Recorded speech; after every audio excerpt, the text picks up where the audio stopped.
Hello and welcome to Jack and Ori with me, Nick Buckley. Today's book I'm going to be reading is my book. Of course it's my book. I've got to plug it somehow. This one's selling very well actually. I'm quite pleased with this one selling. But what I've not done before is read parts of it and then advertised those parts. So this is something new I'm going to do today, hence why I've got glasses on my head. Because if I'm going to read, I need glasses. I'm getting old. That started about 15 years ago. So my book is called Anglophobia. As you know, some of you will already have bought it, so thank you. And if you have bought it, please leave a Amazon review. Even if you've not bought it, leave a review anyway. It helps push sales. And I've started getting some nutcases leaving negative reviews now. And I know they've never bought the book or had the book. But hey, that's what the left do sometimes. So please leave a review. So my book, Anglophobia, is obviously about Anglophobia, hatred of the English. But it means so much more than that these days. It basically means anti-white. That's really what it means. And for those saying, I don't think so, Nick, let me read a little bit of the book. Here we go. Are you sitting comfortably? You've got your popcorn? Here we go. In very simple terms, let me offer some examples of this constant attack which allows no pushback as legitimate response. The definitions below were taken from the internet from such sites as Wikipedia. White pride, an expression primarily used by white supremacists, white nationalists, fascists, neo-Nazis and white supremacists to signal racist and racialised viewpoints. Now let's look at Black Pride, a movement which encourages black people to celebrate their respective culture and embrace their African heritage. Bit of a difference there, isn't there? White Lives Matter is a white supremacist slogan that emerged in 2015 as a reaction to Black Lives Matter. The phrase has been used by neo-Nazis, neo-Confederates and other white supremacist groups to recruit new members into white supremacist movements and demonstrations. Black Lives Matter is a decentralised political and social movement that aims to highlight racism, discrimination and racial inequality experienced by black people and to promote anti-racism. They're a bit different as well, aren't they? White History Month is a hypothetical month-long celebration of the white race's history. Opponents state that every month is White History Month and that singling out one would almost amount to white supremacy. Black History Month is an annually observed commemorative month originating in the US. It began as a way of remembering important people and events in the history of the African diaspora. A lot of differences there as well.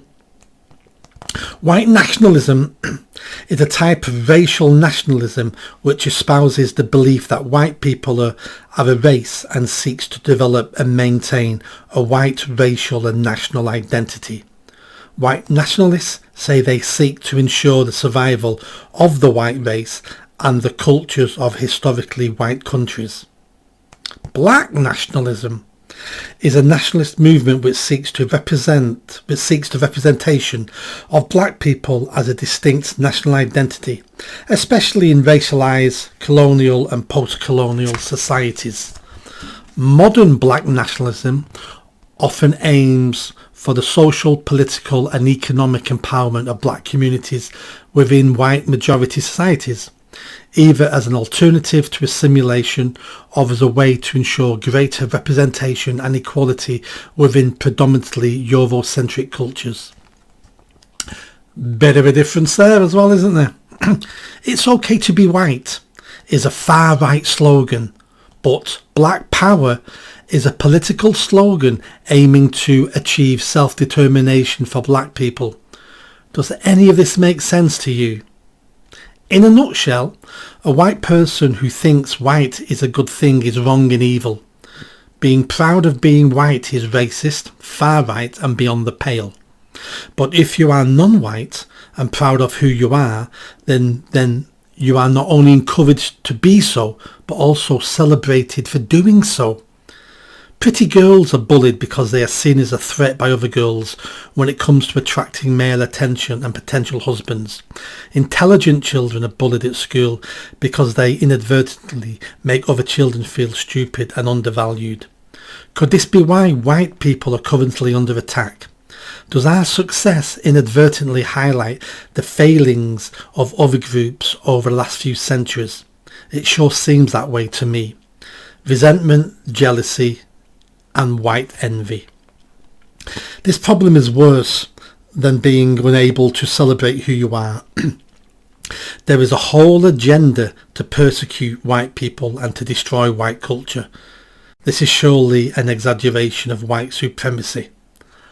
And then I continue to talk about white studies, critical white theory, white privilege.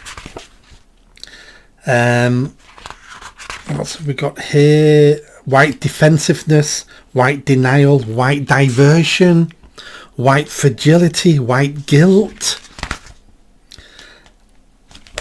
and so on and so on and so on. This is what happens. This is what's happening now in our countries across the Western world. White people and white culture is being attacked, and it's being attacked mainly because of jealousy and envy.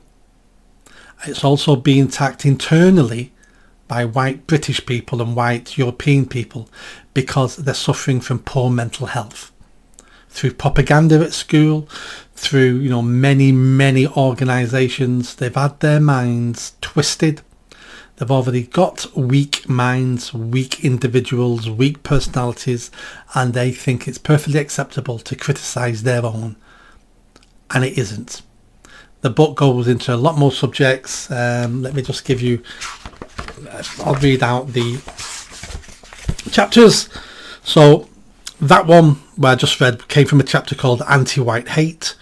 We also have a chapter called English British White. That's where I try to explain that Anglophobia is more than just the hatred of the English, how it's changed, how it's developed over many decades and a century now, how it includes other people, the British, the Europeans and white people in general. Empire, slavery and racism. I talk about all three, about how the white race has got an amazing reputation when it comes to empire, slavery and racism, especially the English. White envy, tribalism and mental gymnastics, and that's where I talk about immigrants, children of immigrants, the third world, about how they try to twist their minds and the narrative to create white people as the bad guys, while at the same time trying to take all the aid we offer them, all the things that we invent, the medicines, the technology, and how they all want to come here. We're that evil, they all want to come here. Makes no sense. Then I look at self-hate or self-harm, and that's about the left really in the West. It's about how they, through compassion, through virtue signalling, through wanting to seem like a better person than they are, they're willing to destroy their own country, and none of it makes any sense. And then the last chapter is, what have the English ever done for us? So I list it all. I list all the medicines, the inventions, what the English have done, what the British have done, what white people have done. We created the modern world. We created everything. Absolutely everything. From sports, I think it's something like 7 out of the 10 biggest sports in the world, the English created. And the other 3 were Scottish and American inventions. So again, all British and descendants of the British. The world owes us a massive thank you for what we've done for the world. This really is the greatest country ever to exist.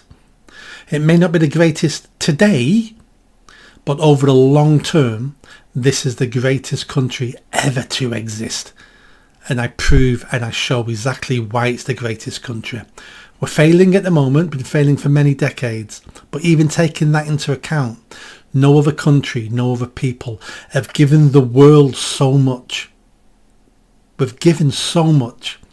And it's about time foreigners started saying, thank you. You're English. Can I just say on behalf of my family, thank you? Can I just say on behalf of my country, thank you? Can I say on behalf of my continent, thank you? Can I say on behalf of the world, thank you, English people? That's what we need. That's where we need to get to. See you next time. Please buy my book if you're interested. And if not, please leave a review. That really helps. I'm going to work out what the next part of Jackanory is. I'll find which part of another chapter I'm going to read, and we'll see if that's as good as the first bit I read. That's a challenge. Can it be better than what I've just done? I think so. It's an amazing book. Please subscribe and comment, and I'll see you again soon.